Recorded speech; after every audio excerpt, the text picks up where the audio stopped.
que ponto chegamos?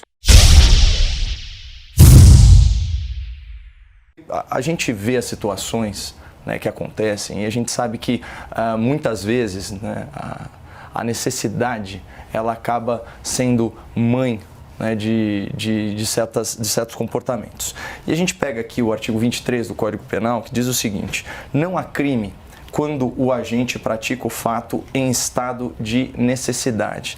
Então, o estado de necessidade é o que se chama, né, em direito, de excludente de licitude. E o que seria uma excludente de licitude? Olha, essas excludentes elas são circunstâncias excepcionais, eu diria até excepcionalíssimas, que afastam, né, a culpabilidade, né, por uma conduta sabidamente ilegal. Então, o artigo 24 do mesmo Código Penal define da seguinte forma: considera-se em estado de necessidade quem pratica o fato para salvar de perigo atual, né, que não provocou por sua vontade, nem podia de outro modo evitar, um direito próprio ou um direito alheio, certo? Então, o que isso quer dizer? E aqui é um entendimento até majoritário também da doutrina, da jurisprudência. O estado de necessidade, principalmente nessas questões patrimoniais, de furto, saque, esse tipo de coisa, ele pressupõe que o bem jurídico sacrificado, né, ele seja de menor valor que o bem jurídico salvo. Então, existe aí uma ponderação de proporcionalidade. Então, o que isso quer dizer? Quando você vai salvar um bebê faminto, certo? Furtando uma carga de leite em pó, certo? Essa é uma situação. E aí você vai ter algumas outras coisas, pensando aí numa realidade de enchente.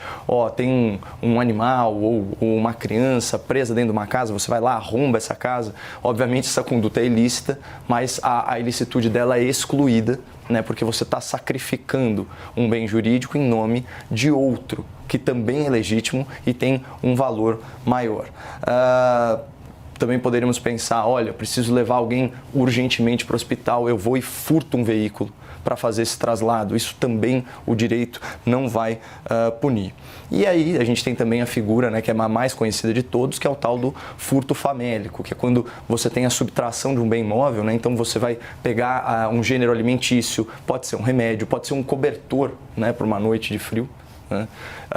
E você age aí de maneira ilegal para contornar esse tipo de circunstância, como eu disse, é excepcionalíssima. Por que eu disse tudo isso? Porque não parece ser o caso aqui nessas situações que estão sendo narradas, que estão vindo a público e que chocam, né, a audiência, né, chocam também nós que somos responsáveis aí por informar, né, os telespectadores. A gente está falando de roubos maiores, né, enfim, uma situação aí premeditada. A gente sabe que existe uma tendência à inflação, inclusive parabenizar as autoridades que estão, especialmente o PROCON, né, que estão atuando para que também essa fragilidade econômica da população não seja explorada dessa forma. Então a gente sabe que as coisas estão aumentando de preço e tem muita gente que está fazendo estoque, né, com base aí nessas contravenções, nos furtos, nos roubos. E, obviamente, não há que se falar em excludente de licitude quando você tem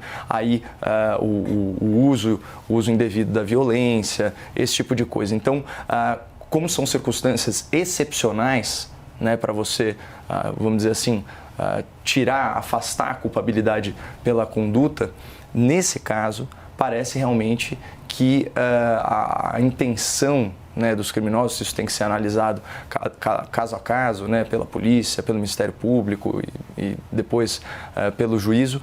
Parece que a gente está diante, sim, de, essencialmente, quase que uma totalidade de ações criminosas, né? Então, é óbvio que um efetivo maior ajuda no combate à criminalidade. E talvez, para tentar extrair alguma coisa positiva disso, isso mostra, né, aquele óbvio ululante de que quanto maior o número de delinquentes, né, no convívio social, maior será o número de crimes. E quanto maior for o policiamento ostensivo, a tendência é que o número de crimes se resolva.